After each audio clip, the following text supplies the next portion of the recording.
बंदी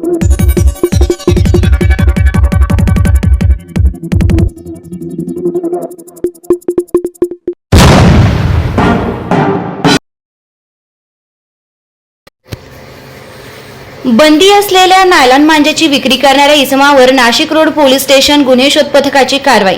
पोलीस आयुक्त नाशिक शहर यांनी मानवी जीवितास धोका असणाऱ्या नायलॉन मांजा विक्री करणाऱ्याबाबत 3 डिसेंबर 2024 रोजी महाराष्ट्र पोलीस अधिनियम 1951 अन्वये मनाई आदेश पारित करून त्यावर कठोर कारवाई करण्याबाबत आदेशित केलेले होते।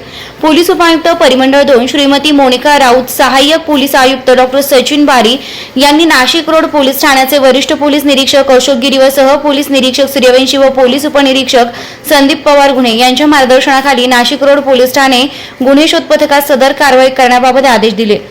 पोलीस अंमलदार समाधान वाजे, अजय देशमुख यांना गोपनीय बातमी मिळाली की एक इसम सिन्नर फाटा मार्केट यार्ड येथे नायलॉन मांजा विक्री करण्याकरिता येणार आहे। सदर बातमी वरिष्ठ पोलीस निरीक्षक अशोक गिरी यांना सांगितले असता बातमीची खात्री करण्याकरिता लागलीच गुन्हे शोध पथक रवाना केले। सिन्नर फाटा एकलहरा रोड मार्केट यार्डचे बाजूला पत्राचे शेड लगत एक इसम संशयास्पद मिळून आल्याने त्याच्याकडील प्लास्टिक सफेद रंगाची गोणीची झडती घेतली असता त्यामध्ये वेगवेगळ्या रंगाचे एकूण 97 नायलॉन मांजाचे गट्टू मिळून आले। त्यास त्याचं नाव विचारलं असता त्यानं त्याचं नाव देवेंद्र गोविंद शिरसाट असं असल्याचं सांगितलंय। सदर आरोपीस तपासाकामी ताब्यात घेऊन त्याच्यावर नाशिक रोड पोलीस ठाणे येथे गुन्हा दाखल करण्यात आला आहे। वृत्तसंकलन